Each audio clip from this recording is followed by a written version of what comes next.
Star Trek 57, M23, take 2.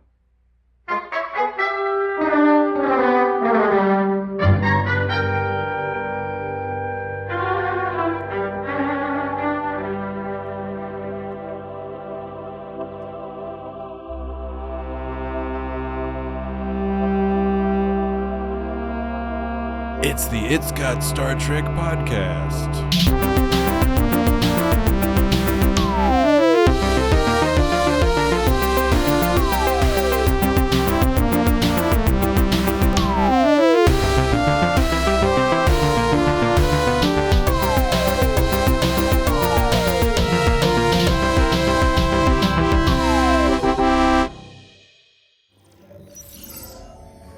Hello and welcome. I'm Hyrel, one of the sworn order who tend to the Eternal Gallery and Archive and call it home.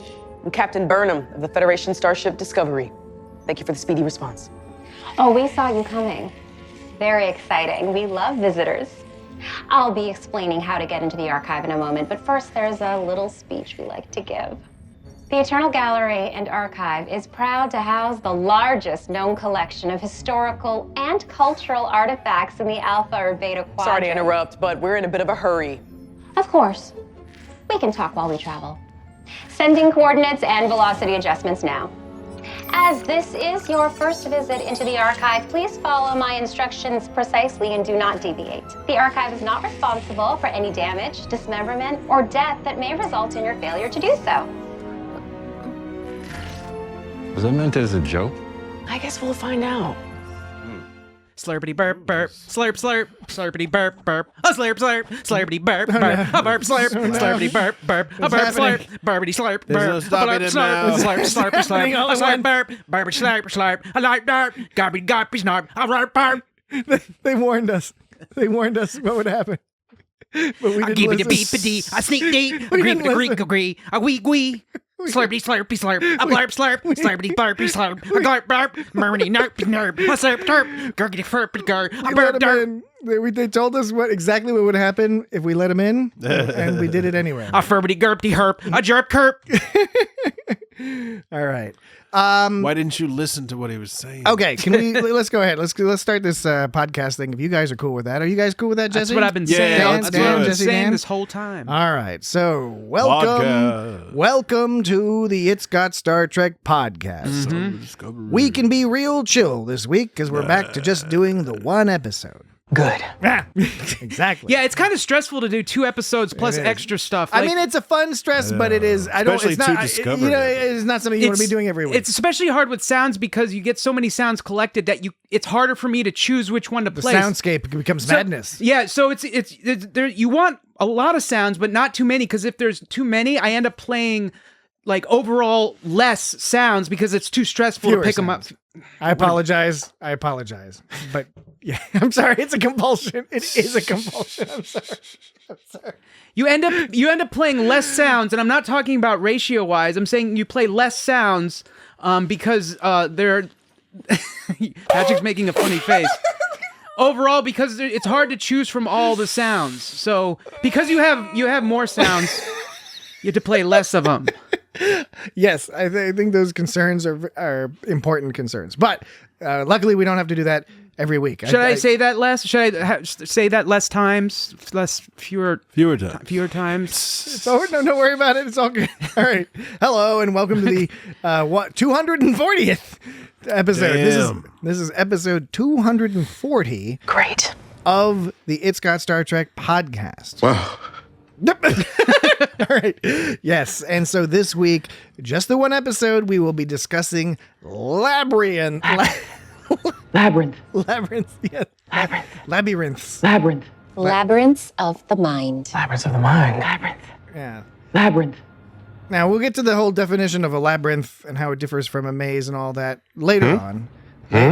That later on, because we do have a second break, Fun 'em Up, that's all about maze and labyrinth facts. Amazing. Is it called Amazing Labyrinth Facts? I know, because I hadn't thought of that. Well, now you have time. No, now you thought of that, so we're all set. Oh. But the beginning bits of the podcast. You swore, Tergoon.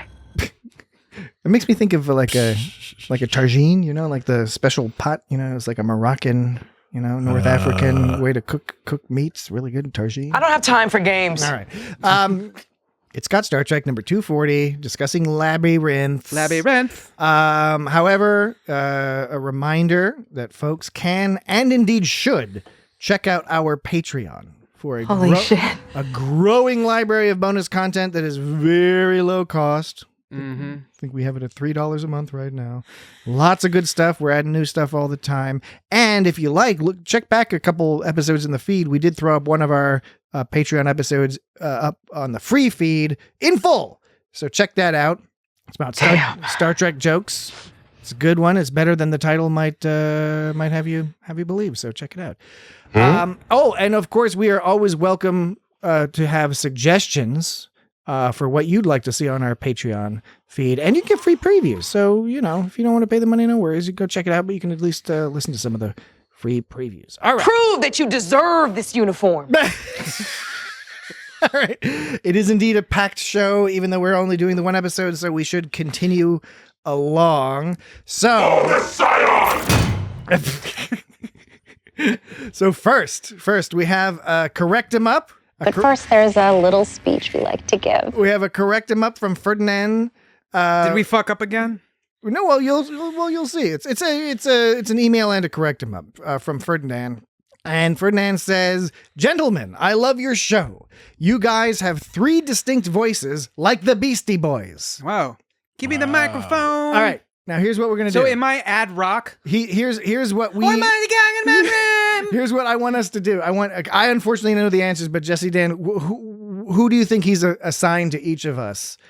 Dan, you think he's assigned ad rock to you? Jesse, what do you think? I think I'm ad rock. Jesse, which one do you think you are? There's ad rock, Mike D, and MCA. MCA. You think you're MCA? I don't know. I'm not. All right. Wait a second. Not super. What do you think I am? I get them all. What do you think I am? I get them all mixed up. Which is the one that's married to Kathleen Hanna? I think that's MCA. Oh, I think I'm MCA then. I like it. You're really taking it seriously. How about I just read what Ferdinand says here? All right. Ferdinand says, Dan is like ad rock. Oh, I was like ad rock. An energy verging on the manic. Oh, okay. There we go. Patrick is like Mike D, smooth and extremely articulate. Jesse is like MCA, punctuating things with the basso profundo. So almost correct. And check it out. Ad Rock was the one married to Kathleen Hanna. So I was right. I mixed up my my names. So I was right. I was going with Ad Rock. I was saying specifically the one who was married to her, and that was Ad Rock, which I was right. So I got it right. I knew it. That would make it because his name is Adam. Yeah. Yeah. Right. Because I'm like, because my voice is all high pitched and manic and crazy. He's that guy. He's not high pitched. Well, it's higher pitched. I'm more tenory. My name is Dan. Yeah, I sound like that. So wait, Jesse's. So I'm the guy that died. So wait, Jesse's MCA because of why? Because he punctuates. He punctuates things with the basso profundo. And why are you? I'm smooth and extremely articulate. Although he's going to challenge that assertion. That was his own assertion. That was his own assertion in the, that's my assertion. He said, alas, I must give a correct him up about the extremely articulate one. He's talking about me. Wait, he's correcting his own thing? He's talking about me. No, he's saying he described, okay. Wait, so two separate clauses to this email. First he said you are smooth and articulate, yes. And now he's saying you're not smooth and articulate? No. He's pointing out an issue, a valid issue that he's What the hell?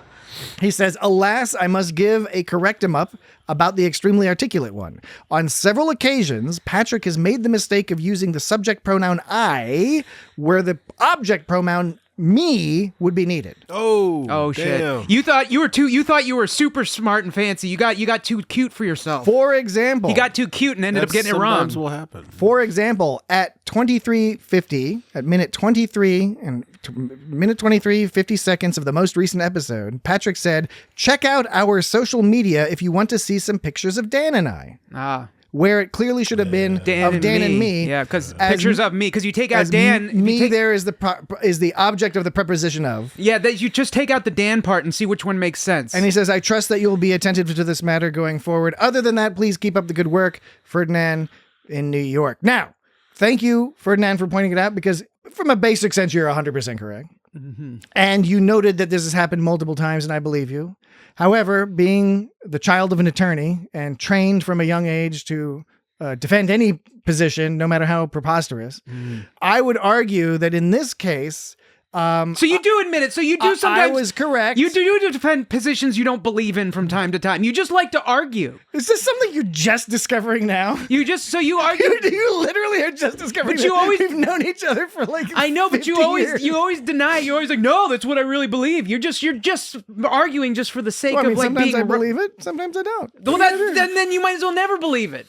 No, I disagree with that proposition. No, because if you sometimes do and sometimes don't, like there's no rules. Hey, it's chaos. Dan, how about this, Dan? How about you listen to my argument, my defense of this particular example that he's cited, and you admitted it. Like you let me know what you think. You said that as if I was ridiculous to suggest it because it's just so obvious. But when I pointed out in the past, you were like, "No, I have no idea what you're talking about."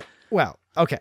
So, I would argue... Oh, which reminds me about something about Twitter I want to bring up after this. All right, well, put a pin in the Twitter thing. We'll get back to that momentarily. But I'm just going to argue that in this particular example, again, to remind folks, he said, what I said was, check out our social media if you want to see some pictures of Dan and I.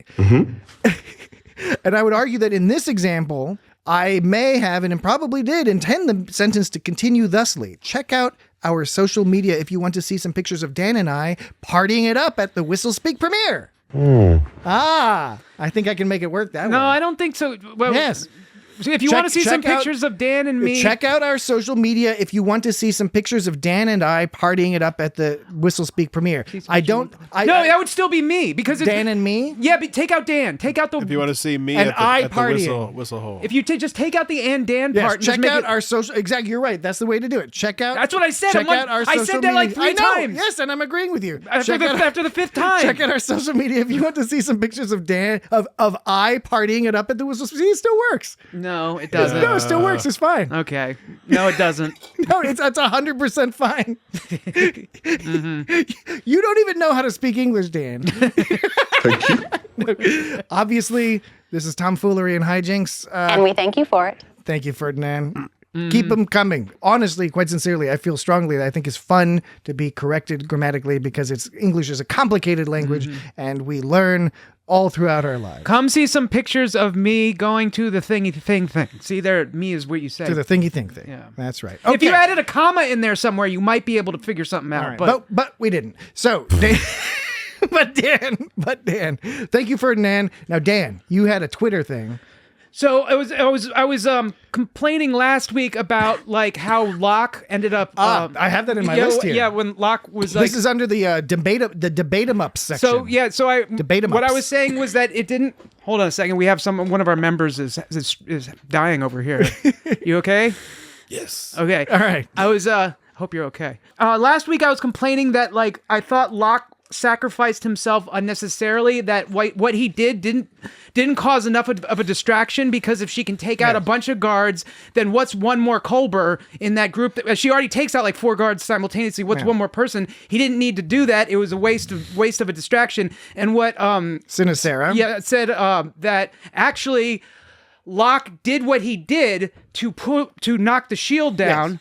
So Maul could escape the shielded area. Now, I didn't realize that. I didn't see that part. And that was my understanding. So I think we just didn't have a conversation really about that, because I didn't realize that you didn't realize that that's why he did. Because I didn't have the problem with him coming up with a distraction. Mm-hmm. I thought what you were saying, Dan, was it was very TV convenient. That I was saying that too. It was all located right there to make it easy for him to do it. I was saying a couple things, and that was one of the things. Yeah. And again, that kind of came up in response to us commenting that we're digging the season, and last week's episode, Eriga, I thought was really great. It's just there are occasionally, especially when it comes to Locke and Maul, just like escaping from all these scenarios. Now we'll get to it this episode. I think this episode was different, but because we were like getting to see a lot of actual Breen stuff, and so we see what's the mechanisms. But then on the Twitter, I was like. Because you were saying like that you didn't have a problem with that part where I did, and I was like, what I said on Twitter was like, Patrick, you never said anything last week about not having a problem with that part. So like I would have thought that if you disagreed with what I had said, you would say something during the podcast, but I didn't find out until the Twitter where you were like, oh yeah, I didn't have a problem with that either. So to me, it seemed a little after the fact, because like You didn't mention that during the podcast that you did not agree with me. I couldn't about tell that on the point. Twitter if you were having a problem with me or if you were having a problem with Sinistera. No, I wasn't having So a- I didn't respond. No, I wasn't having a problem with Sinistera. I was having a problem with Patrick. You. But in my tweet, I still didn't understand that you didn't understand when I wrote that tweet. Do you understand? When you wrote that tweet, you said I was not aware at the time that you didn't realize that the distraction was to let Maul escape from the force okay, field. so you just like because that was one of my arguments. You didn't realize I was making the second argument of that. Did not realize that. But then, what did you think then when you read Sinistera's comment saying like I want to correct Dan on what he said? Well, he didn't say, or they didn't say, I want to correct Dan. Yeah, I think they said a nitpick. They said, also, just to nitpick, Locke had to distract the doctor because he deactivated Oh, so I guess the in that shield. comment, there's nothing that says it specifically was calling me out. Although I think it was. I think it was just that we didn't mention that outright, Wait, and it makes sense that we didn't because I sort of assumed it and you didn't catch it, and then Jesse was over here. Wait a eating some second. candies. No, I remember. You did make a point in here. You did make a point. I said, yeah, I didn't have a problem with Locke's distraction attempt, though I agree with Dan that it was TV convenient for him to be able to do this given the situation. But then again, Starfleet regularly lets time travelers and children wander onto the bridge. Smiley face with squinty eyes. You said, yeah, I didn't have a problem with Locke's distracted I attempt. just read the tweet. Oh, you did? Okay. Talk about, Oh, see, I thought you were calling me out. I thought you were No. saying like, unlike Dan, I didn't have a problem with that. That's not what I said. Because one of the points I did make was that I didn't think there was a good reason for him to distract himself. Now that you're saying it was a shield, that makes more sense. This is a miscommunication. Okay. Well, I'm sorry if I came off. First of all, I was never disagreeing with Sinistera. I was like, okay, they're probably right. And for you, Patrick, I'm sorry I took what you said the wrong way. Well, I'm just assuming you were calling me out on something. Yeah. I was assuming you were taking a shit in my face. I was not taking a shit in your face in this particular instance. All right. I'm glad we got that cleared up. But there were a couple other things, in our debate 'em up section. Open Pike was writing in about the Serenity prayers because you may recall that you and I got into a bit of a thing. Yeah. where, and by the way, still confused It makes perfect sense. about the number of Serenity prayers, which for me, I don't see any reason why it's unusual for them to have 5 Serenity prayers because they have 5 magic towers. No, but they were saying 5 things. What if there were 2 more things? I know. By the way, we're not going to rehash the whole thing because we spent a lot of time on it last week. Go listen last week. But yes, you just keep saying like, but what if? But what if I had a giant fucking hole in my head? It's like if there's 12 steps, there's probably Don't mention the 12 steps. You did that last week, and it also didn't There's make probably any like sense. 13 steps sometimes, but they cut one out because it's more convenient to fit into 12. But Open Pike Night, Jesse, I believe, running that account, Jesse from Open Pike Night said, I agree with Dan. Damn right. That it felt coincidental that there were the same number of prayers as towers if the prayers existed before the towers, but agree with Patrick and Jesse if the prayers were written after the towers arrived. So Jesse's making the point that we don't have enough information to know when the prayers were written. If they were written after the towers, then obviously it makes sense to write 5. And Jesse goes on to say, however, knowing the Denoblians were likely observing the Hellemnites before installing the towers, it's possible they chose to install 5 to better fit into the existing culture, assuming the 5 prayers already existed, thus adding an additional layer of masking to their interference. So thanks, Jesse. It doesn't necessarily clear anything up between Dan and I, but it is an example of how hilariously awesome Star Trek and Star Trek fans are. And it shows that we're getting all up in arms over, well, why 5? This is Serenity prayer number 5? Get it? And it shows... Get it? I did. It's a con joke. Yeah. This is Serenity prayer number 5? Yeah, SETI Alpha. Get Yeah, it? yeah, I get it. SETI Alpha 5. It's similar to, this is SETI Alpha 5! For the Scion! All right. Well, I'm glad that he wrote that because I'm glad somebody understood what I was trying to say. Yeah. Well, and then again, related and final debate 'em up is from Joy of Trek, the Joy of Trek podcast, yet another excellent podcast. Egg salad. and they said, "Oh no, I'm becoming one of those people who jumps on Twitter to argue with a podcast they're listening to. How terrible of me." And long story short, I'll summarize here, but Joy of Trek was just commenting because we were critiquing the quality of the clues a little bit, and I think Joy of Trek did do a good job of defending the clues, saying they're like a little bit cleverer than maybe we're giving them credit for. For example, the journal mentioned twin moons, not two moons, saying I gave birth to twins doesn't by definition mean you only birthed two children, just that two of them were linked by birth.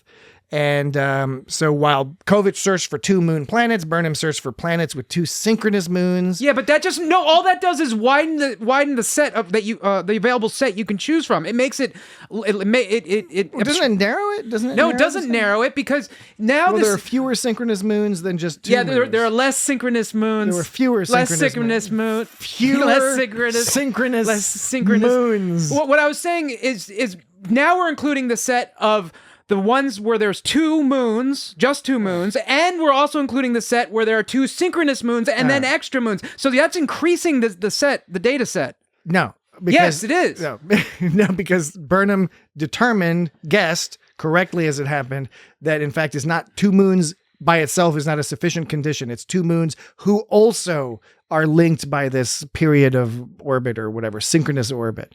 That's the differentiation. So there's a set of all two moons, and then there's the set of all two moons, except, you know what? I'm right. Yes, you're right, but I want to articulate why, which you probably already articulated better than I'm going to articulate. Damn. But you're right, because the planets could have more than two moons, but two of them had to be synchronized. However, I still think probably there are fewer synchronized moons. Like if the assumption is that we have the maps of all the systems. But they didn't. First of all, they didn't say they had to be synchronous moons. No. Anyway, I don't know why I'm arguing this anyway, because although I respect where Joy of Trek is coming from, that clue actually wasn't the one I had a problem with. I did have more of a problem with the Beta Z one, and so this one, obviously, they were writing to us while listening to the podcast, because he says, and the Betazoids from the 24th century didn't encode the future location of the Eternal Library in their clue. Rather, they crafted an empathic connection between the index card and the library. Any empath in any century who held the card could sense the current location. Oops, the last thing actually comes up in the episode, because we did discuss that. I retract my comment in at least one of my pants, because he's been panting due to the ranting. And you know, Panting from the we ranting. did mention it, but this is the thing where, okay, look, it's Star Trek, so we accept a lot. Rank. The idea of getting an empathic connection off of something is already a very silly Star Trek thing. That's not like a hard sci-fi thing, but we're cool with it because it's like whatever. I do think it's like an extra jump to say, okay, this object has been imprinted with an empathetic, signal to not this object is still linked and is like transmitting the empathy over light years of space to update it. And all because the book used the word feelings. And also it's like, that's not, I'm not going to say that's never happened. Equivalent thing has never happened in Star Trek before, but I don't remember anything off the top of my head. And it's just, whereas we do have plenty of examples of somebody getting a vibe from an object, and that's not just Star Trek. That's an old school mythological animism type thing where you can imbue an object with some sort of spirit or signal of spirit, and Star Trek has simply taken that and run with it and converted it into the pseudoscientific Betazoid thing. I would be able to buy that they figured that out after like stumbling on it after trying to guess a million other things. I'm like, that would be one of the many things they would try, but the fact to get to there from the very beginning, I understand. Or it should be the first thing they try because it's a Betazoid. And I understand that like we don't necessarily have time to go through all them failing each one, but there could have, I don't know. It's just like, it was just the way they were so certain of it. And they made a lot of jumps. Stamets made a lot of jumps there. And these are not like, and it was all because Book said feelings in his sentence, and he's like, wait a minute, these what'd are you say? not hardcore critiques. These are little nitpicks where it's the kind of thing where if you could come up with a puzzle that was just like, I don't know, a little bit more engaging, it would be just ever so slightly more satisfying, because you're like, that's the answer, as opposed to, okay, I couldn't really have guessed that. That's cool, I guess. Not a big deal. Okay. And then one last thing before we get into the discussion of this week's episode, we do have a mystery solve-em-up. We sure did. Yes, we sure did. An audio mystery solve-em-up. So as a quick reminder, last week, longtime listener and contributor Fraser submitted the following voicemail. So let's review that voicemail real quick. Hi, beautiful nerds. It's Fraser. You guys rock. And I know we're about to hear a lot of this on the next episode. Okay. The way he says that, he goes, I know we'll hear a lot of this, and then I expect him to play the sound. Yeah. And then he doesn't. He goes, I know. on the next episode. Yeah. Throws me off every time. Yes. So Every time. So Yes. we couldn't figure out who said this Or We what thought they were saying. or what it was saying. We thought it might be Stamets, but we figured it out because Who figured it out? Not me. no okay we didn't figure. Well, I'll tell you who figured it We out. sure did. Fraser figured it out. So Great. Fraser wrote in to say, Oh, he figured out what he was saying. he said, "Hi guys.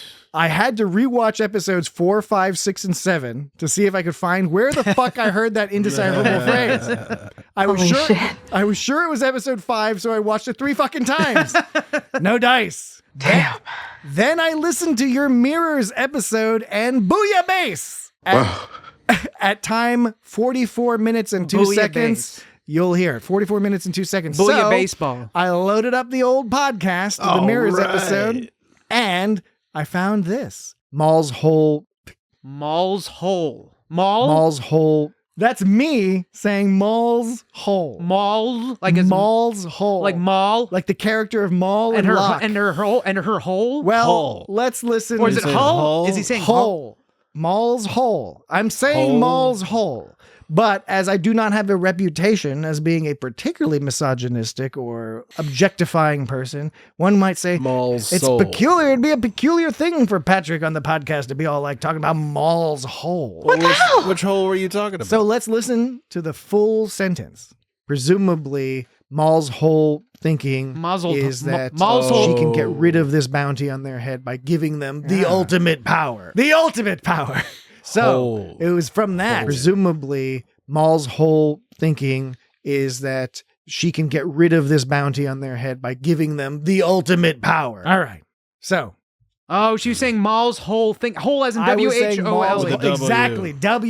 W-H-O-L-E. Okay. No, nothing toward. Oh. Nothing blue. no cavities. It was isolated in such a way as to mislead. Yes, but excellent. Thank you. Well, you got us. Thank you, Fraser, for both presenting us with that mystery, solving it, and then and helping us solve it. That's great. And we thank you for it.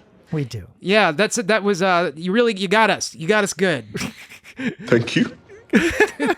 That was when Book was crying. Okay. All right. At long last, with a few minutes left before we got to take a break, it is time to discuss Labyrinths. I love when ships are so big they have rooms that can allow other ships to fly Yes. around inside of them. Like the very first scene. That whole room. Do you notice they kept slamming their thing down on the ground? They were the Breen Uruk High. Yeah, they Right? were. It had a little bit of that, Saruman kind of thing going on. And they also had like a lot of the Oh, I thought you'd made a recording that was just gonna be a That's 10-hour right. loop of that. They also had a lot of like I got a mask on facial expressions where they're not making facial expressions. They're cocking their head all So that's crazy. the only way they can make They're all facial wiggling. expressions. Is They're like, huh? so that it gives you like a Darth. Conan O'Brien style. So it gives you like a Darth Vader vibe. There was a lot of that going on. There was some Jedi, Darth Vader, Darth Maul kind of vibes going on. Yeah. Like at the end when she did that kick on him and then took his staff thing and shot him with the staff, the rifle staff Yes. thing, and like there was. I mean, I know that. This isn't. I know this isn't the only Star Wars isn't the only place where they had like people in outfits fighting. Of course, it's very. Wait. Are you, just to be clear, I'm not saying I'm not supporting you, Dan, but are you asserting here on the It's Got Star Trek podcast that Star Wars is not the only place where people, would you say, wear outfits and fight each other? Yes, I am asserting that is not the only place. All right. I'm just okay. saying it just something about the vibe of their suits and like the background and like them spinning around and kicking with their future gun staff and something about it had a Star Warsy vibe to me in that last scene. And then also like the facial expressions through head motions, it was pretty neat, you know. The opening that scene. rule guy was man, he was out of control, that rule guy. Yeah, rule doesn't rule. The opening scene I thought was really cool. Yeah, I did too. And I'm right there with you, Dan. I dig the giant ship that has all sorts of ships inside it, because why not? Yeah, and somehow Why the hell not? Somehow the library had buildings that were even taller than I think the ship was. The library tall. seemed pretty big. Like, I bet you those buildings were like 100 times bigger than our current skyscrapers. Can you? I was looking at that. I was like, you know what, Dan? I'm not willing to take that bet because I'm right there with you. damn right. And you look at that. You look at one portion of it, and you're like, that's the size of like the biggest skyscraper in the world, and it's in the world. That one little sign, and there's like 100 of those. That's how big it was. There was probably like thousands of stories. Do you? Well, speaking of stories, do you think that the library was meant to evoke Isn't it the Neverending Story that has that crazy like temple thing? There's like that. I don't know, Temple of Forever. It's been a while or something. since I've seen that. It's been a while. All I remember, that song. I remember like the dog, of course, the flying dog, and then like the horrible scene with the horse, and then there was like that turtle thing, that rock turtle thing. Yeah. No, there's a rock guy and a turtle guy. The turtle guy. The rock guy is sneezed. separate from the turtle guy. Yeah, the turtle guy sneezed. I think. Yeah, and then I remember at the end it was getting a little nihilistic, and it was like. Well, the last thing I'll say about the opening before we go to break is, and I don't know how to articulate this. I know Ferdinand said I was the articulate one, but I do not know how to articulate this. But watching that opening, and I do ask others. Wait, what was mine again? I'm ad rock because I'm manic. Because you have like energy, and you're manic. Sabotage. Sabotage.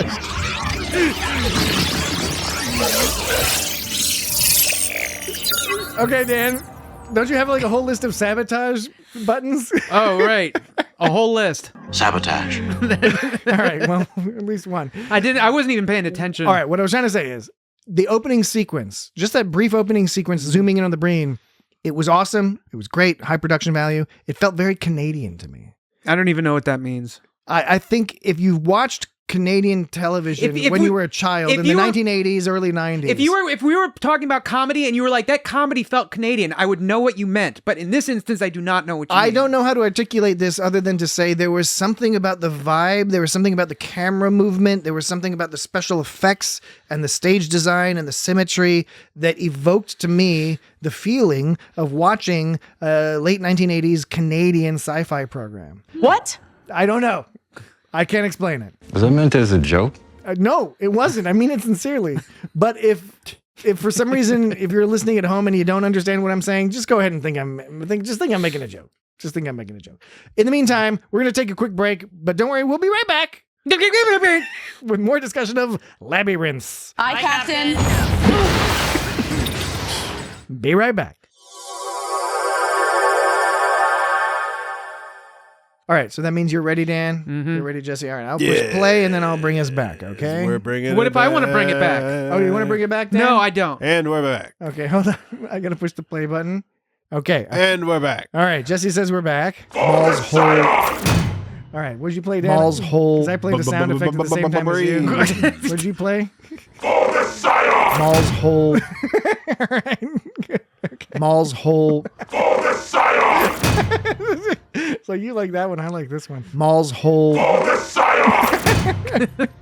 Well, oh, never mind. I'm not gonna examine that one too deeply. Okay. You swore, Tergoon. So we're back, and we are discussing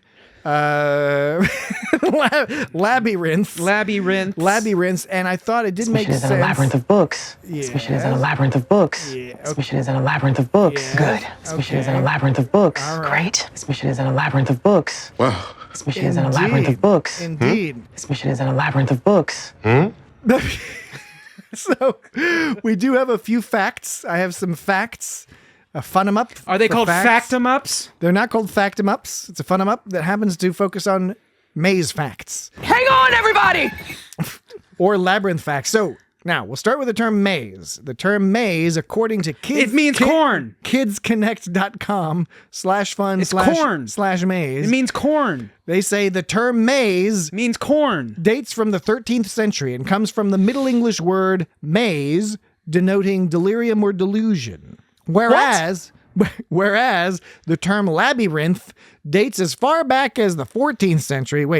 So maze is from the 13th century. Labyrinth dates as far back as the 14th century, deriving from the Latin labyrinthus and the Greek labyrinthos, or building with intricate passages.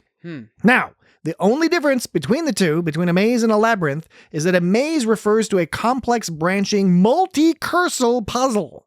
Multi-cursal. There's multi-cursals. With choices of path and direction, while a unicursal labyrinth has only a single path to the center. Now, let's get at that, because that's an important distinction between the definition of a labyrinth and a maze.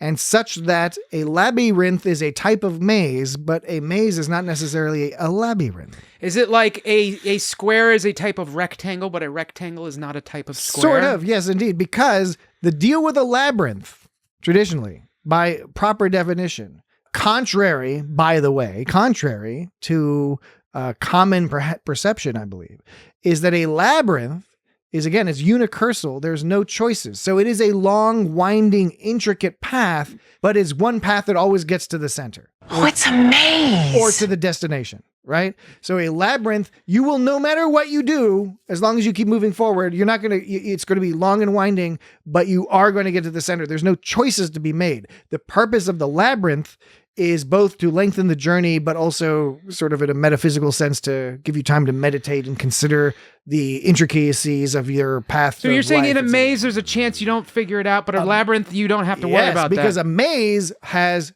choices. You always have different paths that you can take. It's the mission. And there may not be only one path, but there's basically not every path you go to. Some of them will be dead ends or lead you in the wrong direction. Oh, it's a maze. Finishing the mission means getting out. And I thought getting out is how I find the clue. It was useful to mention this particular maze/labyrinth fact because depending on how it's conceptualized in this episode, it's a labyrinth of the mind, which is a bit on the nose, by the way. Mm-hmm.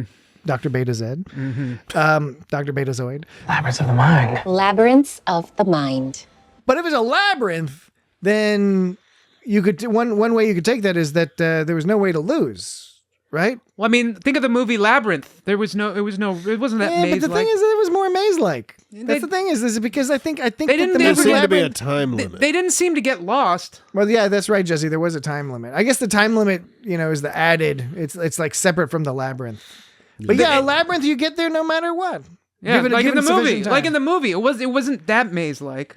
But in the movie, the labyrinth is in fact a maze. No, because she has to make choices along the way. but either choice will get her closer to the end, regardless. Do you think so? That's what my take on it was. I do remember the worm at the beginning of the labyrinth said that she should have gone the other way because it would have like gotten her straight to the thing. But she did get to it eventually. You've The other path. Yeah, I did like that. Can you play that again? Because I did enjoy that.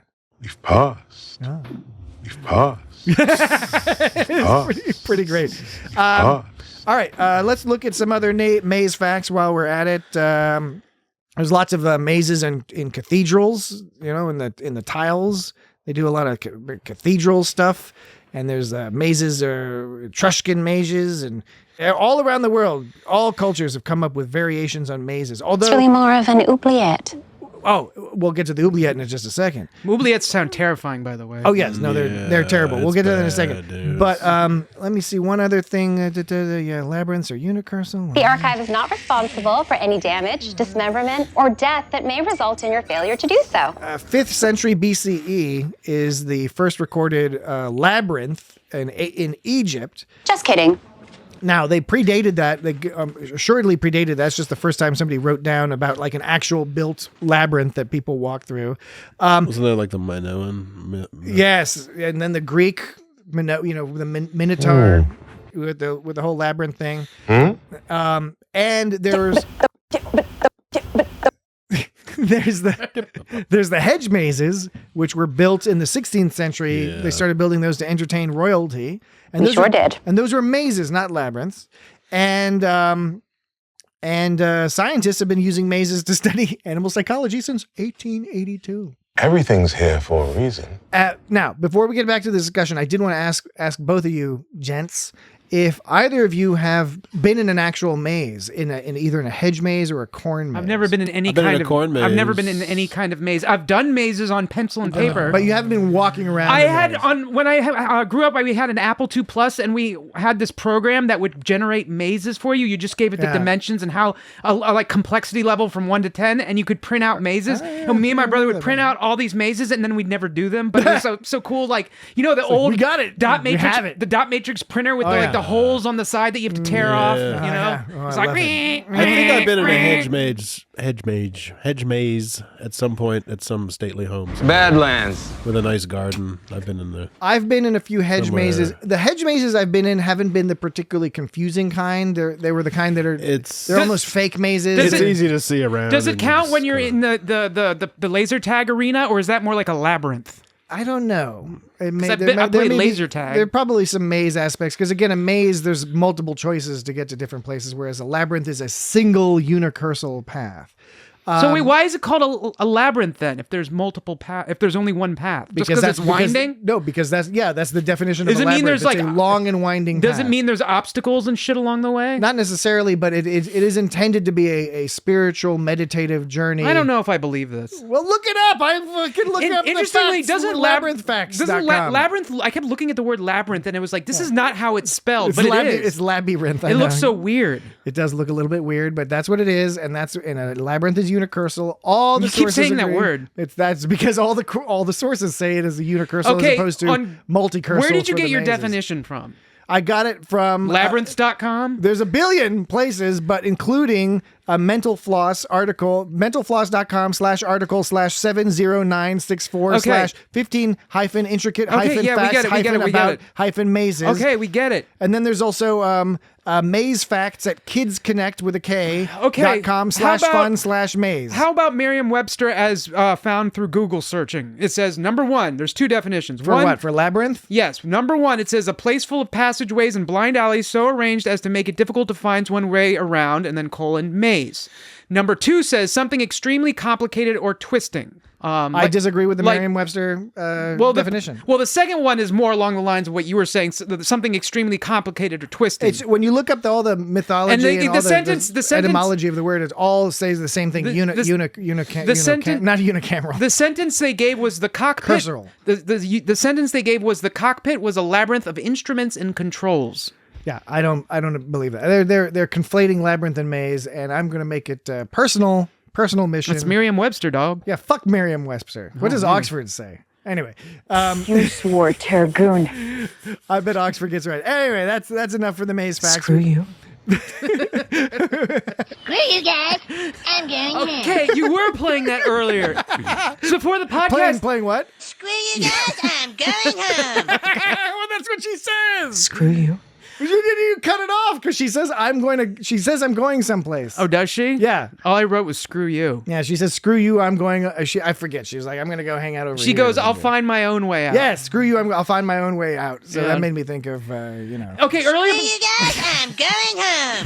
Before the podcast, I thought I kept hearing Cartman, but I couldn't tell because it was so faint, and it must have been coming through like a headset or something over there, but I was like, what the fuck is Screw you that? guys.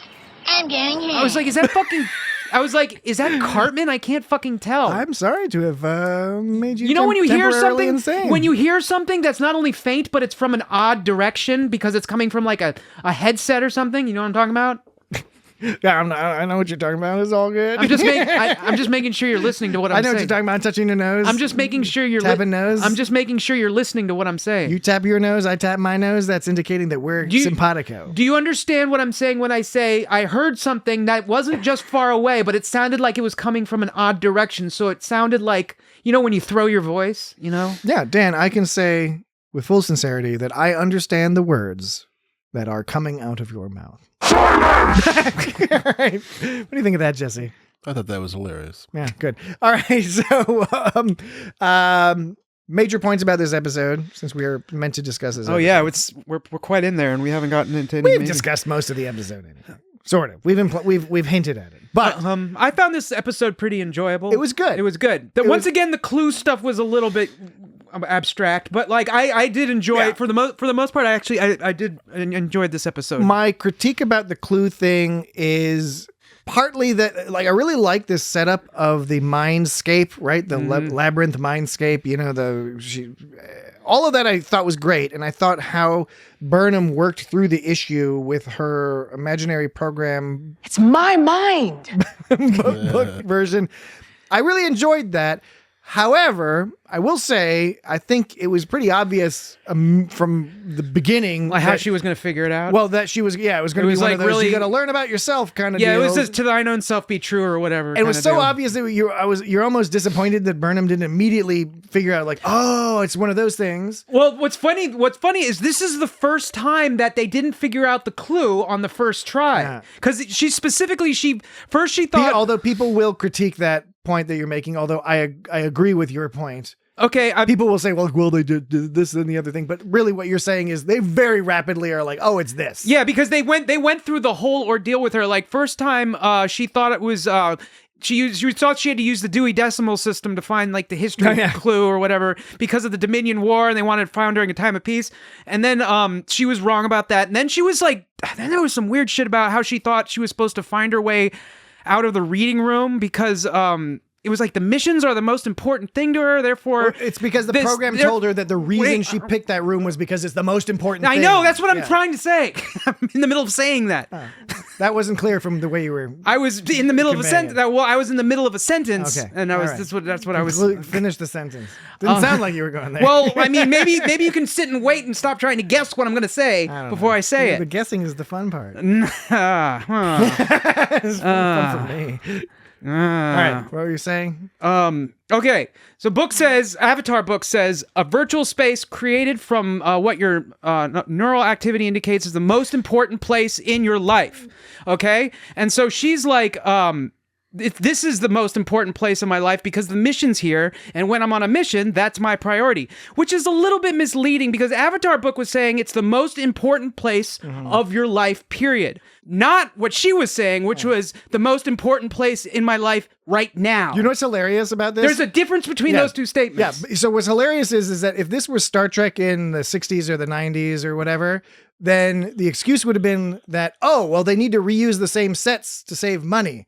But this is like a crazy intricate digital set. I don't think they were saving any money by picking this location. Maybe a little bit, but you know what I'm saying? Back in the TNG days, it's like, oh, we're hanging out in 10 forward in my mind room because I like 10 forward. And it's like, no, it's because you've got a set that's 10 forward. But it's just funny that this is a massively complex, beautifully articulated set. And it's like, but that's not the reason they're doing it. Right. So, anyway, what I was just saying was that book was saying it's the most important place in your life, and she was saying, well, I'm on the mission, therefore, she's saying, like, whenever I'm on a mission, that's the most important place in my life. But he was saying something different. He was saying the most absolute important place in your life, and you can't say it's the most important place in her life right now, but it's probably not the most important place in her life ever, which is what book was saying. Maybe, they were saying two separate things. I interpret it the way I think they meant straight away. I was fine with that. What I was less fine with, and again, this is a nitpick, but isn't this the same or a very similar lesson to what she learned in that Mirrors episode? Because remember, the mirrors are going through the time, and then she had to like kind of, she had to like talk to herself, and I know it's not identical, but I think it feels kind of similar.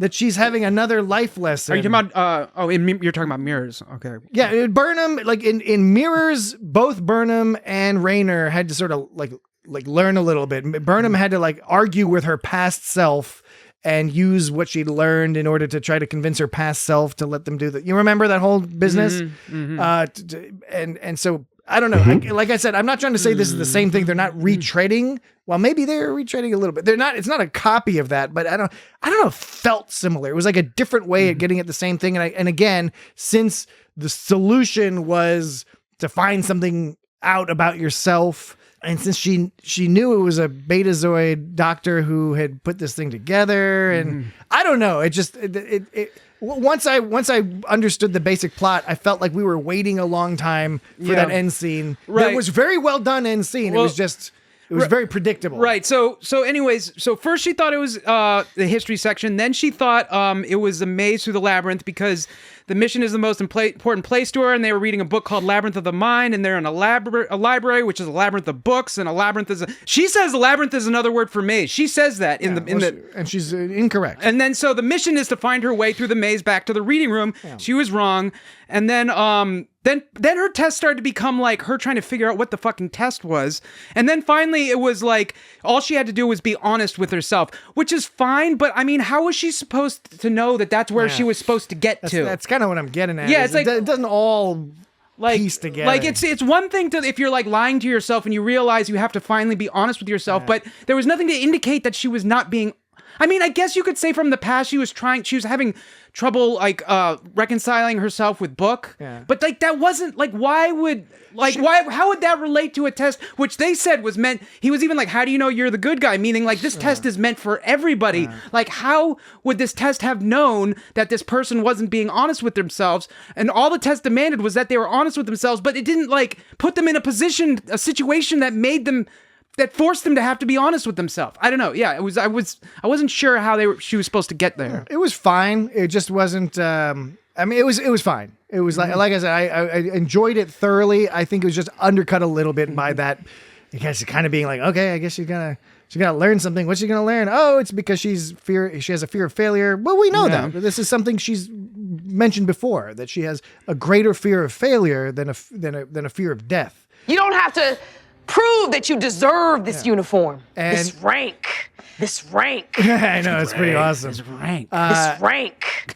And I think that's part. Some of it's like I thought she's kind of worked through some of this stuff already, and it's late. It's late series. She's resolved a lot of her issues as she's been growing, and so they're still trying to connect it to something along those lines, and it's fine. Like I said, it's fine. Just stuck out a little bit. The only real clash she had with Book at the beginning of this episode was when first of all, then they were like, you got to go to Book, and you could tell she was like, it's a little weird between us. And then he was implying that he was a little upset with her for getting Maul, not keeping Maul on the ship. That's where I have a bigger critique of his whole Maul thing. I still don't buy it. So first of all, she in the episode where they were taking Maul, she defended Maul at the beginning and at the end. Yeah. It wasn't her that like gave up Maul. It was like the other like Trina and others. Even at the very end, she was like, no, we shouldn't do this. But then she even says, but I supported it. She's like, she's saying she supported getting rid of Maul when the episode didn't show that actually happening. It just showed her being like, no, this is fucked up. Well, and also she said it was fucked up. She didn't say she disagreed with it at the end. Like Book says, because I watched that episode again, and I watched you watch it. Yeah, and Book is all like, this is wrong, and she just kind of gives him a look like, yeah, it's fucked up, but like, what are you gonna do? But doesn't she protest a bit? Like initially, but then when Tarina like works through the logic, it's everyone agrees except for Book. And again, it's a nitpick, but they've tried to push this whole Book has a special relationship with Maul, a person he never met, and I understand that they've told us through exposition. They're like, it's because it's the daughter of the person who's his mentor, and so since he has no other family, he feels a connection to her, and he wants to help her out as a favor to his past mentors. Like I get all of that. I'm just not feeling it through the screen. It's just they're just telling me the Book is in, and then so Book it has this conflict with Burnham, this additional conflict, which, by the way, you didn't need it because they already had conflict to begin with because of what happened last season. And that they could have resolved over time through the season. And on Book's end, let's say that, like, that aside, that whole thing of like trying to buy into him, like having this connection with Maul, let's say we did feel a strong connection with him. Even so, like, what did he expect? I mean, he kept trying to help Maul, and Maul kept betraying Discovery. Yeah, well, that too, yeah. So what if she's the closest thing he has to family? She was like, she kept like showing time and time again that she didn't give a fuck about Discovery. So it's like, what are they going to do? And they were under extreme threat by a big giant monster ship. Yeah, by a big scary monster ship. I still wasn't big monster ship. I still wasn't clear though why they tried to protect her at first, and then at the end they decided to go the other way. Well, again, this comes back to the whole thing that is also confusing and is related to the whole clue thing. Is that they were afraid that Maul would be able to give them place to hide a clue. Yeah, that Maul would be able to give them information, give the Breen information to find further clues and or the progenitor's technology. And I'm confused by that because Maul lacks, she lacks most of the clues. Right. She doesn't have the physical things. She told Breen, she told the rule in this episode. He's got to go to Discovery to get the shit. She says she doesn't have all the clues.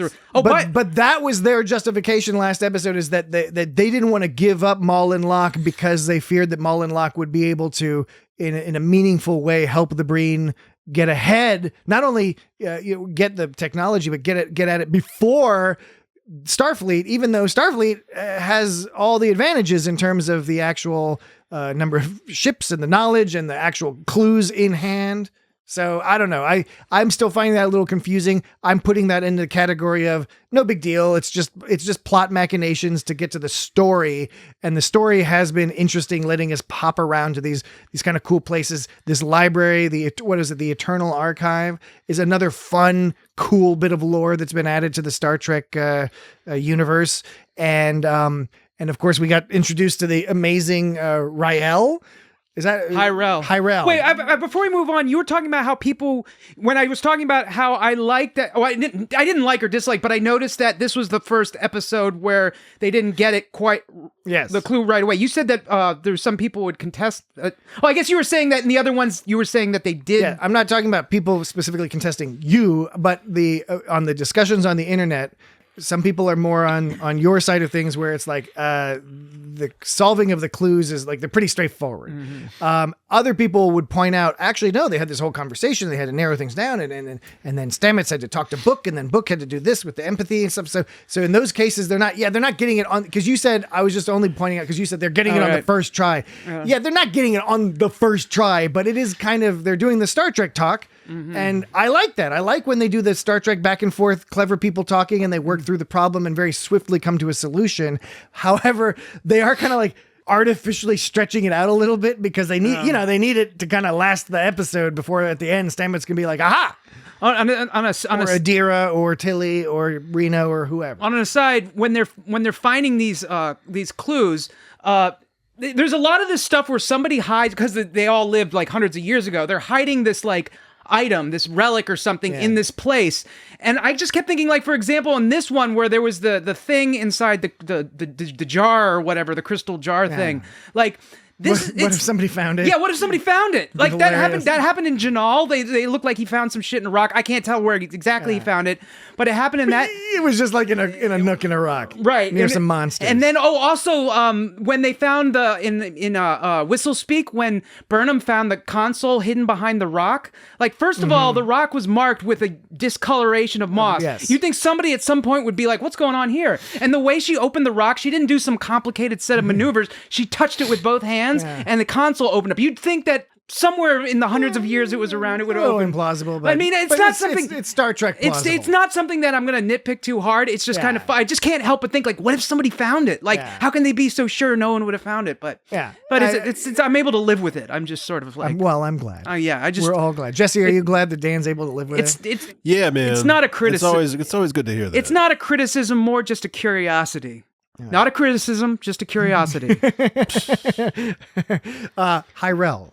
Hyrel is an Ephrogian. Ephrogian librarian. Star Trek 4 and 6? Star Trek 6 for sure. I think it was Star Trek 4 too. No, there's. I think the only Ephrogian we've really seen has been the Federation president in Star Trek 6, played by Kurtwood Smith. There's got to be other Ephrogians. It may be Star Trek 4, but I'm not remembering it. I think Star Trek 6 is what introduced this particular group of people. No, I'm. But I could be wrong. I just don't have a recollection of Star Trek 4. Star Trek 4 has so many aliens that I totally buy it if they're in there. To me, the first time I heard them mentioned was Star Trek 6. I think I actually read somewhere that it's on Star Trek 4. All right. Well, we'll leave it up to the audience to figure that out. But Hyrel is a fun character. Labyrinths of the mind. I really enjoyed her character. How fun to have a book. Visit me in the library for a change. Oh, and what was cool about that was she asks Book, she's like, is that really your name? And Book just kind of sheepishly, but he's like, yeah, that's my name. And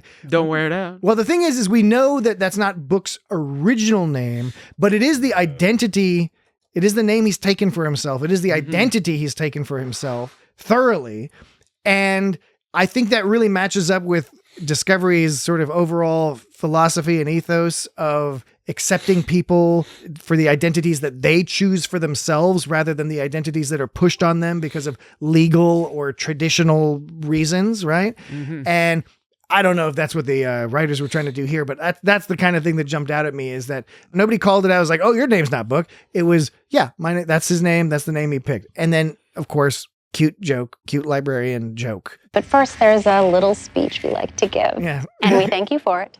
I like the guy. Just kidding. Please follow my instructions precisely and do not deviate. The archive is not responsible for any damage, dismemberment, or death that may result in your failure to do so. Now, why did so? I'm curious why they hid this thing in the Badlands. I guess it was a form of protection. I guess to keep people from fucking it up. Seemingly people can show up and check out stuff, but I guess you have to have a card. I guess, and not you have to have a library. You have to be a participant. And not only that, you need to have like a serious starship that it's not gonna, because their shields went down to 25% trying to just get there. So you need a starship. And they said they were hiding out there for about 100 years, I guess. So I guess they don't move all that often. What do you think archivists do in their free time? You think they play video games? No, they archive stuff. They've got to do others. They should digitize all that shit. That's partly what they do. That's one of the jobs. There's probably not a lot of free time. But you also have to correct mistakes and edit stuff and analyze it and compare it, and then you have to figure out how to categorize it. Do you think they play that Atari Blasters game that Book was playing in the last episode? Remember that he was playing because that Atari Blasters game, because the holodeck wasn't realistic enough, so he played Atari Blasters. I thought he was playing like a Virtual Boy. Remember that? Yeah, right. He's like, the holodeck. They never get the ship right, but he's like playing on the ship, but he's got these little wireframe animations. I thought it was cool. I liked looking at the game he was playing. It was funny. I don't know what archivists do when they're not archiving, but I do know that library science and archival science is fairly heavy duty science behind that, right? Hey, Jesse, duty or no duty? What did Patrick just do? Duty. Yeah, you got it. Patrick just dutied. According to stexpanded.fandom.com, Afrosion's made appearance in Star Trek 4, Star Trek 6. Then there were some fan-made productions, Tales of the Seventh Fleet and Star Trek Operation Beta Shield. All right, I don't 100% buy that Star Trek 4. I've read it in two separate websites. Because my understanding has always been that they were first introduced in Star Trek 6. But like I said, I buy it if I am incorrect about that. The president is a representation of the alien Starfleet officer from Star Trek 4, Afrosian Federation president. It's the Federation president. Yes, in Star Trek 6, it's the Federation president. In Star Trek 4, it's not. And in everywhere Star Trek 4, I look, maybe there's somebody else. On Pinterest, it says Afrosians 4 and 6. What does Memory Alpha say? Look up Afrosion on Memory Alpha. Okay, I guarantee you I will be right, and you will be wrong. You look that up, and in the meantime, we will take a very quick break. And when we return, we will find out conclusively when Afrosians were first introduced, and then we will conclude our discussion of Labyrinths. Be right back. All right, we're back. Welcome back to the It's Got Star Trek Your podcast. request is denied. Our request to come back is affirmed. Oh, man. It's not denied. It's affirmed. Mm-hmm. All right. What did you find, Dan, on Memory Alpha? We'll go with Memory Alpha.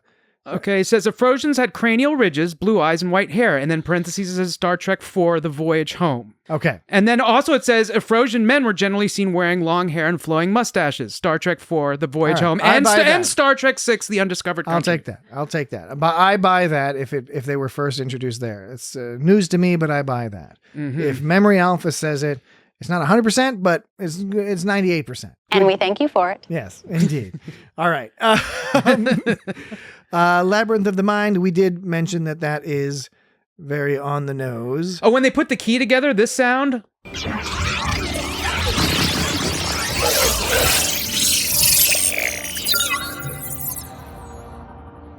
Yeah. In closed captioning, it said zapping. Well, I mean, I guess that's not incorrect. That was zapping.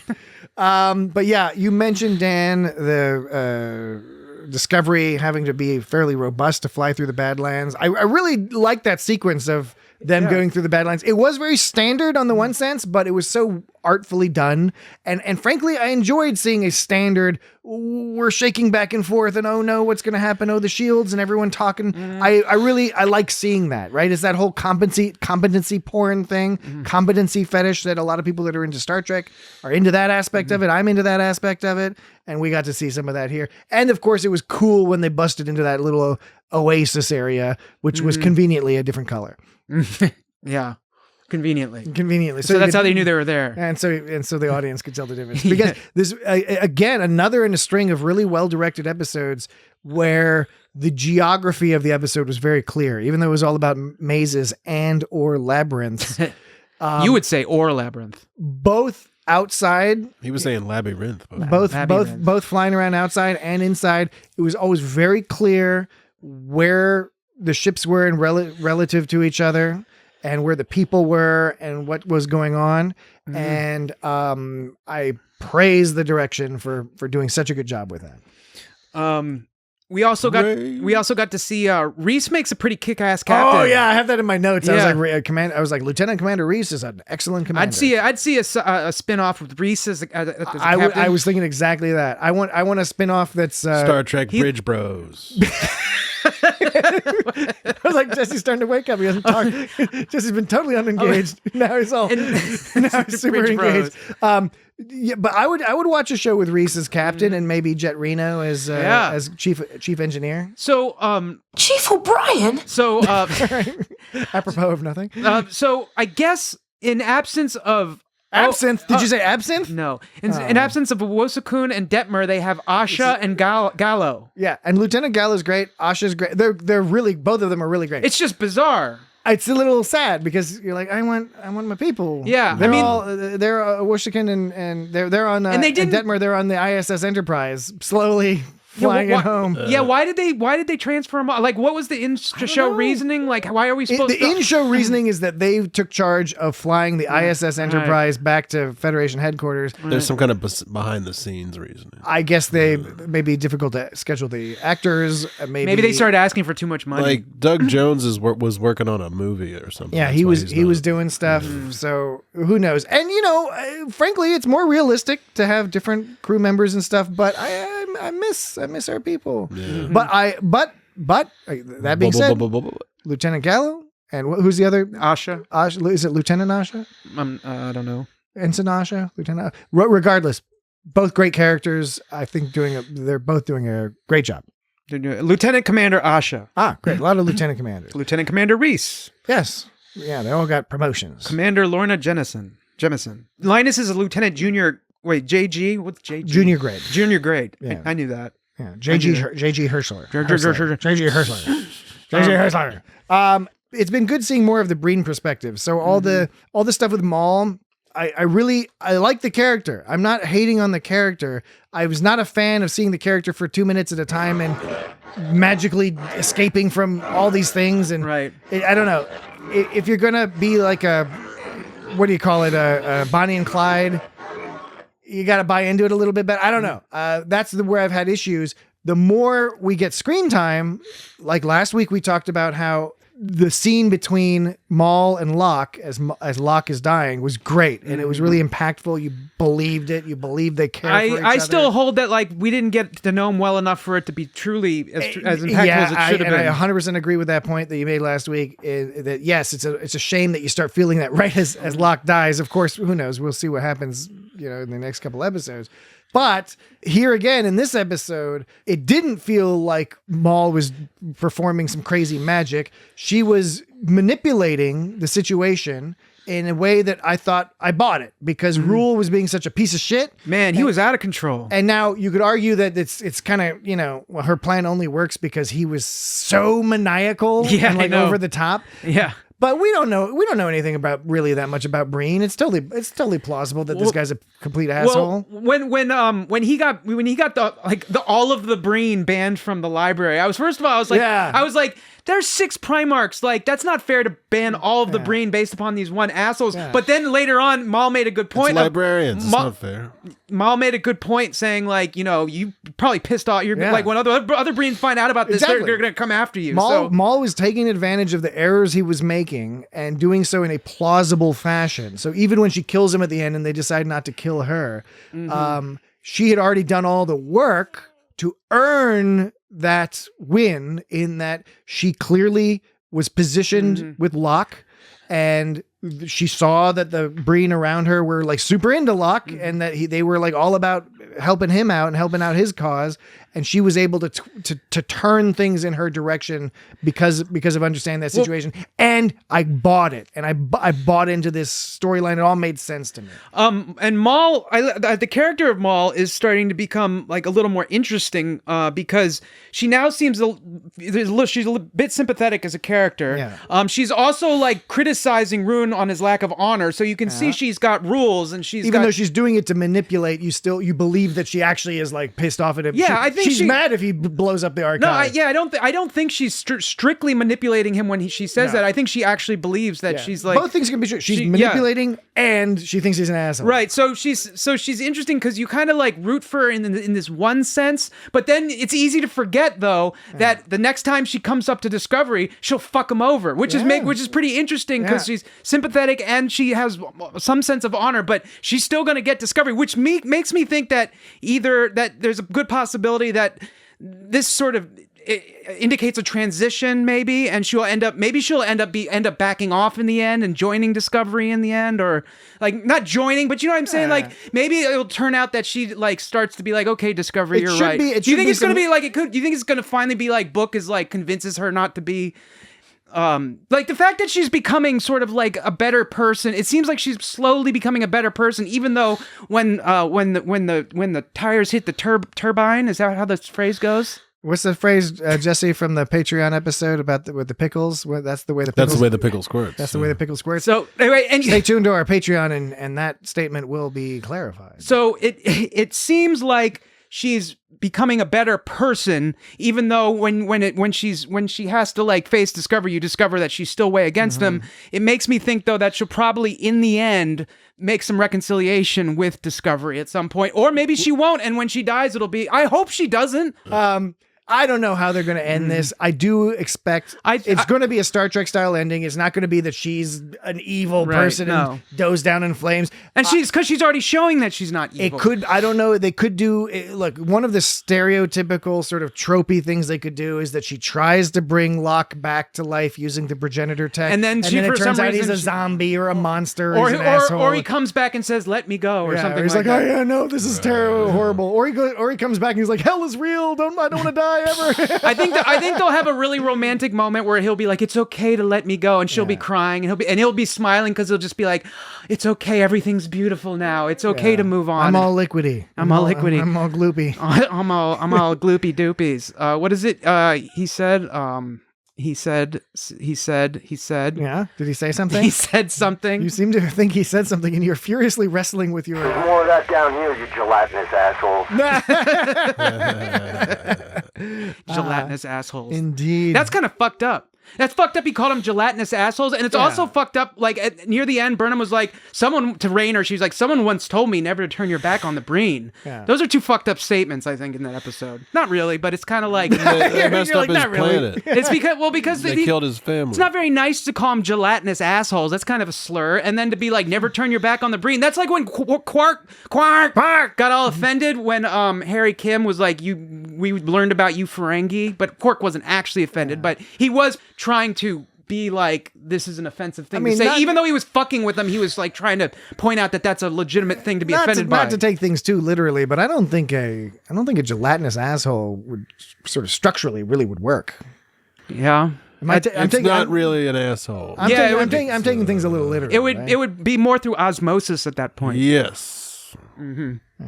Anyway, not to derail the conversation. What do you think happened to the archive at the end? Like, did it get fucked up? A bunch of book spots got fucked up. A little bit. I was a little one thing I was a little disappointed in was that I was hoping that it would turn out the archive, because remember at one point Hyrel is all like, I'm going to go prepare our defenses. I thought that it was like, I was going to expect the archive to bust out with some like crazy shit. I was expecting that too. I was like, and maybe that would help resolve this let's situation. just wait. There's going to be something in the But, that's why they hide, I guess, is that It's really more of an oubliette. They had an oubliette. Oh, speaking of oubliette, right? I mean, that's pretty. You know what an oubliette is? Yeah. The brain. An oubliette Well, from it means like forgotten. Or from the forget. French oubliette. I know what an oubliette is, yeah. Which means to forget. It's also known as a bottle dungeon. Yeah. Ugh. Usually a basement room, which is accessible only from a hatch or hole in a high ceiling. And one term for this hole that leads to an oubliette. So the oubliette is French, and there's a German term from the hole. It's called an Angstloch. And angst is like fear. Oh man. Or Well, like a fear hole. Some things I've read say that they're small enough that you have to crouch the whole time while you're in them. Yeah, I've heard that too.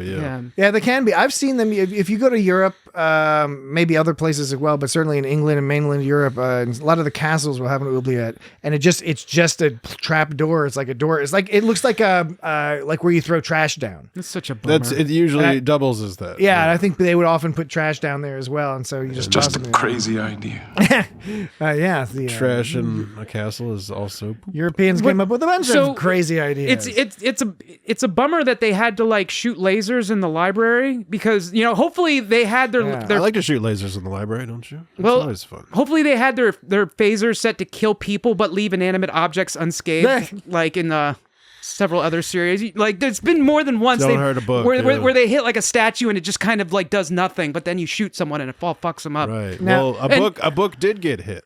A bunch of shit. He's making a pun. Oh. It's one of them classic Jesse puns. Oh man, his book got hit. He got an yeah. abdominal wound. Right. He did. Dan's furiously rushing to click a sound. What's it going to be? I don't even know what it's going to be. I'm excited. You already said furious once. Furious? How fun to have a book. Visit me in the library for a change. Okay, so I was also going to say I enjoyed the GoldenEye cam, a book taking out a Breen soldier. Yeah, That you saw cool. from the Breen. Yeah. It looked like a first person shooter. That was So I fun. wanted that. But like no, seriously though, like I want to know I'm still thinking about how much that library got fucked up. Okay, I don't think that much. And I'm thinking about how many injuries there had, and when they said a lot of people got injured. and then Raynor, when they went through the Badlands to get to the library, he was like no significant injuries, which implies that there were some injuries. And I want to know what bruises. They got a bunch of old Band-Aids. do you think they got some broken bones in there? Because in the future, it's not a big deal when you not got a big deal to get a broken But that bone. hurts though. Like somebody stubbed their toe. No, I think they broke their bone. I want to clip that. I want to clip that out. They broke their bone. Forget about that. Forget about Maul's hole. They broke their bone. Broke their bone. All No right. need. Okay. Another thing I wanted to highlight last week. We had an excellent. Let's fly. There was an excellent adventure music cue. Oh right? yeah, Remember we played that excellent adventure They music played cue? some good music when we were This week. when they were scrolling down from the library. This week. the library walls. This week, Dan. When they saw the inside of the library. This is the guy who's always like, let me finish my sentence, Patrick. Let me finish my sentence. No, yes, Dan. You can't call me out on that like that. I am indeed calling you out. You can't do that. Because last week we had adventure music. This week we have a great Wonder of Knowledge music cue. I'm just letting you know. Which I have. I'm just trying to let you know how it feels. Okay, I'm sure. Yeah. I just want you to know so you will understand and be more empathetic, and so you'll do it less in the future. Well, we'll see how that worked out for you after we listen to this Wonder of Knowledge music cue. Exactly. Is it me? It's the mission.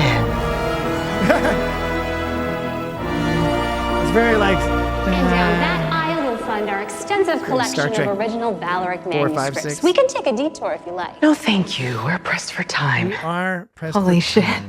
Yeah, Maul's hole. that was the exact spot I was thinking, where you see the inside of the library, where there's a super wide-angled lens, so like everything. Very wide angle. You could see like the pillars looked all curved inwards. Slurpy, I will say that, Slurpy. And it was even an artificial wide angle lens because that was all digitally created. Yeah, too. right, exactly. Which I thought was kind of amusing to think. Like, not only is it a hilarious wide angle lens, it's an artificial simulated Well, it's like when they do artificial shaky cam too. It's just a button they press. I thought the library was really cool. Yes. It wasn't exactly what you'd call cozy, but it was pretty awesome. It was a rad library. That was a big old table they had.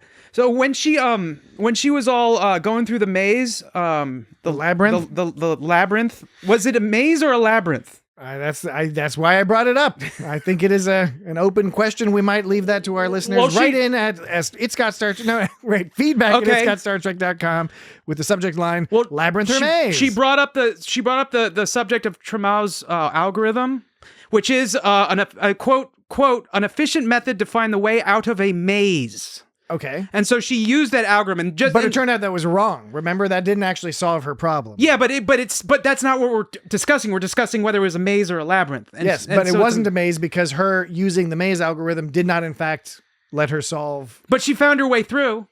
Yes, but I think we have to think in the more metaphorical And she got it from terms. the Labyrinths of the mind. Yeah, maybe it's a case of them misusing the term. Maybe it's a case of the labyrinth is the metaphorical labyrinth, and the maze is meant to obfuscate and confuse. So here are the rules of this algorithm. It says when you're at a junction, use the first applicable rule below to pick an entrance to exit through. This is all from Wikipedia. Okay. If only the entrance you just came from is marked, pick an arbitrary unmarked entrance, if any. This rule also applies if you're just starting in the middle of the maze and there are no marked entrances at all. Okay, so you pick an arbitrary one. The rule number 2 is pick the entrance you just came from unless it is marked twice. This rule will apply whenever you reach a dead end. And the third rule is pick any entrance with the fewest marks. 0 if possible, else 1. That's the algorithm I use when I play like Breath of the Wild or Tears of the Kingdom. I just go right. Every time I was just going to say, because go right. in the Maze Facts, in one of those Maze Facts websites, they said that because most mazes are bounded, and most of the walls are in one way or another attached to the external wall, that always going right as soon as you can, and in fact, just keeping your hands on the wall and just snaking around right is the most efficient way. If there's on balance, but if there's so-called little like islands where they're not connected to one another, that's not going to work. You just go in circles. Like by islands, I mean like disconnected portions of the maze. Yeah. Like you had a wall and like you had a section that wasn't connected to the wall. That was just on its own. That can fuck you up. It would reduce the efficiency, but it probably would still be an efficient way to do things. Because if there were sections of the maze that you were in that weren't connected to like anything, but they were still in the middle of the maze, you would just go in circles. But most mazes, it's pretty reliable that Do you have a recording of Rael do you have a recording of Hyrel saying, "May you gain knowledge elsewhere"? No, because it's like an awesome way to say "fuck you" to somebody. No, but you're right. May you gain knowledge elsewhere. Yeah, that was that's like a good nerdy way to say like, "Get the fuck out of here, you piece of shit." Yeah, fucked up the whole. That was awesome. The whole species is now banned. The whole thing it's gone crazy. I like when they used the tunnel channeling technology or whatever. Yeah, that was cool. The brain got some cool shit going down. Okay, so this beam that looked about as thick as a building is tall, by the way. Yeah. That was a thick beam. That was probably bigger than a fucking... You're using a lot of building analogies I know. Today, all I keep thinking about is buildings, because buildings are big. Buildings are like the biggest things we have. Well, it depends on the building. Well, yeah, I know, but it's the biggest possible thing we could have. What about a mountain? What about an aircraft No, carrier? but man-made or human-made. Human-made. Human-made. What about an aircraft carrier? Buildings are bigger. Well, I guess it depends on the building. My house is not bigger than a but it has the potential to be bigger. It has the potential to be bigger. All right. The spruce moose or whatever. That's the spruce goose. Whatever. The spruce goose. Spruce. It was made out of balsa wood or whatever. Why was it made out of spruce? So when I saw that beam, also they had a separate. I think Jesse's onto something there. It was made out of balsa wood. It was probably made out of spruce. Nah. So when maybe it was just a clever name. When we saw the channeling technology, and then even more so at the end, they had those 4 electro beams they were using that right when Discovery electro beam. Spore jumped away. It reminded me of what they shoot out of their proton packs in the Ghostbusters. Yeah, yes, especially it did the look second set. It was probably the same filter, the same effect in Adobe After Effects that they used. Yeah, but that was a pretty cool effect. And then of course, so we've been getting Stamets' main role in this whole season has been to just find the technobabble solution, just kind of say a bunch of stuff, and that's frequently his role. That seems like it's been more so. Frequently Geordi and Data's role, but Dax's role. Well, I mean, in previous seasons, I feel like we got more Stamets like personal life. Sure, but we've. And it's not just Stamets; it's a Stamets and Adira too. Because remember, Adira and Culber. They were both like to match the archive shield frequency. The tunnel would automatically close. I did enjoy that. It was cute. Yeah. So okay. I don't know. I love when you two do that. Yeah. Now, it's good that Stamets has had most of his personal stuff resolved because I like the personal stuff, but I do agree that, it's almost like you're torturing the characters if it goes on forever. Now, then you can have the problem like with Adira. I really, really love Adira as a character, but they haven't shown up a lot this season. I mean, they're there, but they're focusing on other things. Well, season, Adira, when they were on the bridge for the first time, yeah. Oh, that was pretty great. awesome. There's great stuff, but they have become a much more minor character. Blue Del Barrio. Yeah. They do a really great job of like Adira's sort of like nervous sort of behavior. Brilliant. That's why I like the character. But Yeah. speaking of, I thought another really interesting thing going back to the character of Maul is I noticed that Maul is always rocking back and forth from one foot to another. It was an affectation that we've seen in previous episodes. Evidence! But, well, you'll have to go back and watch those episodes. But it was very clear in this episode, particularly at the end, where it's almost like the cameraman's almost having trouble keeping up with her. And what I liked about that, I don't know, I presume it was a choice made by the actor, because rocking back and forth from one foot to the other can indicate so many things. It can just indicate anxiety. It can be like a coping mechanism to deal with like agitation or restlessness or whatever. However, it's also something that can be associated with autism spectrum disorder or just being autistic. It's not always not necessarily a disorder. However, it can also be associated with there's a disease or there's a disorder called akathisia, a condition that causes people to feel an uncontrollable urge to move. Let's move. They may also rock Let's while fly. sitting. They may pace or march in place. Sometimes they dance. Hang on, everybody! I don't think I have this, but I don't know if I kind of identified with that, as a nervous reaction to kind of comforting yourself by sort of rocking back and forth. Whatever it is, I don't know exactly what's going on there, other than to say I'm enjoying it as something that I've noticed that the character's been doing.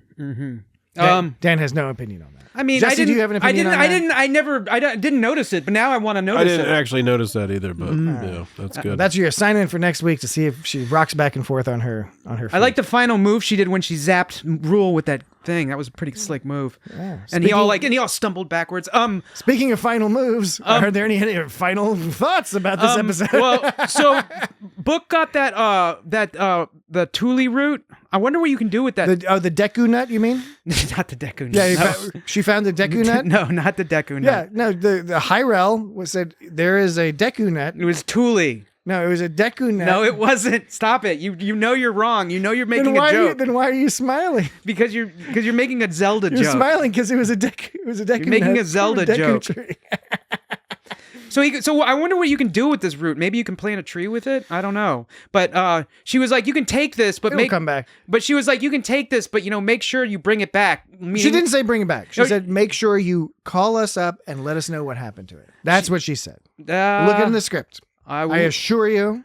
Are you sure about that? I assure you, she did not say. I would agree with what he said. I remember. Yeah, because in fact, I thought she was going to say. I was expecting she would say, "Bring it back sometime," and she didn't say that. She said, we would only ask that you return someday and tell us what's become of it, so we may have a record. Return, not return it, and tell us. Yeah, exactly. But no, you return. were wrong, Dan. Read it. Read it. Return. No, she said. Return and tell us what happened to it. Not return with it. Not bring it back. Which is what you were saying. But the point that I was making about that is she's basically, I don't care if he comes back with it or not. The point is that she's asking him to return, which means she's asking not him, with the nut. Let me fucking say what I'm gonna say. Nope. And it wasn't a nut. It was a root. She was saying, just make sure you return later and tell me about it. What she's also saying is, make sure you fucking put your life at risk trying to go through the Badlands to come back and fuck up your ship so you can tell us all about it. Like, that's just like... Maybe they'll move. That's like, she's really putting a lot... He's being put upon here. You could return to the library once they've moved to a safer location. I mean, it's one thing if she let him have it and it was like, yeah, just drop me a line sometime and tell me about it. Or if it's like, oh, just stop by my house down the street to return it. No, she's saying, risk your life to go through the Badlands in order to tell me about it. Like, that's a big... I'm surprised he took it. What it means that this will definitely play into the resolution of the season. Maybe he'll bring Quajon back by using this route and the progenitor technology. I don't know, but because logically it's foolish for him to take it, and it's foolish for him to take one of the last remaining vestiges, which is currently presumably pretty safe, Breen aside, on this station on this library. Okay. That's their whole job, is keeping things safe, and he's going to take it on his adventures. My point is that she is putting a lot on his shoulders by asking him to travel through the Badlands. Yes, you've said that many times. I know, and I'm saying that that's fucked up. Okay. All right. And you have not expressed that you understood that I said that. I understand it. I just don't particularly agree with it. I think you don't think he has to go through the Badlands to come back?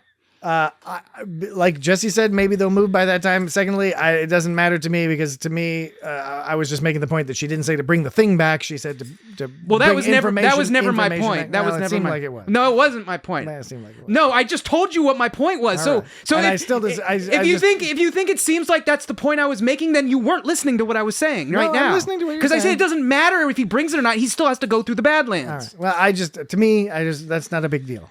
I think that's a big deal. In Deep Space Nine, they were going to the Badlands all the fucking time to hide for shit. They lost 75% of their future 31st century shields. Or 32nd century. I don't think it's that big a deal. I think anything else? Any other bits? There's bits and bobs. Here's the next episode of Fast Talking Burnham. Oh yes, this is my favorite. I do like this. So quiet for the Fast Talking Burnham, please. All right, this is another episode of Fast Talking Burnham. Derek's was a neuroscientist, so what kind of test would she have created? Oh shit, hold on. Sometimes it's hard to hit these buttons. Hold on. Let's try it again. Derek's was a neuroscientist, so what kind of test would she have created? What about yes or no questions? Can you answer those? I assume this is here for a reason? There's nothing in the Dominion War section or any other wars. Well, there are mathematical methods for solving mazes. I just need to find a way to mark my path to eliminate routes. For what it's worth, I prefer this version of you that is helpful. Why are you making this so hard? I know where the final clue is. We need to get there first. Nothing in Beta said history, true history of the mirror universe. There's a lot this week. What was the second one? What about yes or no questions? Can you answer those? That's my favorite one. What about next yes or no questions? Can you answer those? What about yes or no questions? Can you answer those? Nothing in Beta said history, true history of the mirror universe. Nothing in the Dominion War section or any other war. That's a good thing. Okay. I was gonna play also a game of duty or no duty. Okay, duty or no duty, and then we'll close things down. So two quick games. This one's pretty easy. This is first duty or no duty. I think I know what everyone's gonna say. It's pretty audible to me. If I can hit the button. I mean, I get it. You have a duty, your mission. It's almost not even worth. I know, playing. right? That's a definite no duty for no duty. No duty. Okay, what about this one? No diggity. What about this one? It is part of our sacred duty to ensure that cultures that are lost are never forgotten. There's no duty. No duty. No duty for me. Just no duty? No duty. Yeah. Wait. Sacred duty. Sacred duty. Sacred duty. I say duty. To me, I hear it. The T is a little crisp. Really? A little crispness on that T. Sacred duty. Any others? Okay, those are the only two. So we have Patrick and Jesse say no duty, and I say a definite duty. All right. Well, write in at feedback@itsgotstartrek.com. I'm not joking, Lee. Definite duty. Duty or no duty. The one very final question before we close things down is, what do you think the trick is for getting to the progenitor's technology? We don't know. The audience doesn't know. Burnham heard something from magical imaginary book in her mindscape. Burnham learned some sort of tactic, and I was like, okay, it's a Betazoid person. Maybe they got to be naked to see the technology. It's hot. Maybe we'll see Will Riker or Picard. I could see them having Picard because remember all these scientists that got together. Hey, who knows? Maybe Picard was one of them, right? I don't know. I know he's maybe not on the list where they haven't called it out. That's but an interesting concept. That'd be interesting, Picard, but I don't think it's going to happen. I'd be into seeing Will Riker just because, or some version of Jonathan Frakes, because Jonathan Frakes has been on basically every show. Now Discovery is ending, but he's been on every show up till Discovery. He hasn't been on Discovery and hasn't been on Strange New Worlds, but Strange New Worlds is still going. But he's been on Lower Decks. He's been on Enterprise. He's been on all Deep Space Nine. Jonathan Frakes has Voyager. Is he going to show up? He's damn right. He's directing next week's episode. Next week's episode is called Lagrange Point. Lagrange Point. Anyway, I don't know.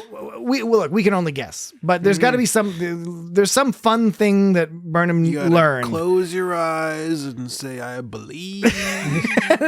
So we'll figure that out next week, I guess. I believe. When we watch Lagrange Point, directed by Jonathan Frakes. I just want to point out that a Tergoon is a sacred Breen oath. A Tergoon is a sacred Breen oath, not like an Araga, which is a Breen blood oath. Two different oaths. Blood bond. Well spotted. Two different oaths. They've got a lot of oaths, and apparently they don't mean that much. No, they don't. All right, so Never that's it. do. That's it for this week. That has been Labyrinths, and Let's move. Let's fly. We already did the email a bunch. www.iscastartrek.com for the website. And by the way, if you're a newer listener, at the website you can organize by series because we're discussing Discovery now, but we discuss all the Star Trek series, and we've had 240 episodes already, including some bonus episodes. So go to the website. You can sort through if you just want to hear us talk about Deep Space Nine or Voyager, whatever. Go check it out on the website. If you would like to leave us a voicemail, you can send us in an MP3 or whatever, or go to itscottstartrek.com/record and record up to 90-second voicemail for us. Great. Patreon. Don't miss out on the Patreon. I know we mentioned it before, but it's patreon.com/itscottstartrek. That's one hell of a test. Patreon.com/itscottstartrek. Some really fun stuff over there. Not all of I it's don't think your Star Trek scion related, would but look very kindly upon that. there's some good stuff there. And social media, of course, at It's Got Star Trek, just about everywhere. There's social Your request media, is denied. including YouTube and all that good stuff. Otherwise, I hope you have a good week until Was it meant as a joke? until next week when we discuss Lagrange Point. We've paused. Goodbye. We could direct a positron beam right to where the tunnel meets the archive shields, and then if we set the beam to a different frequency, That's it. Do it again. the tunnel would automatically close.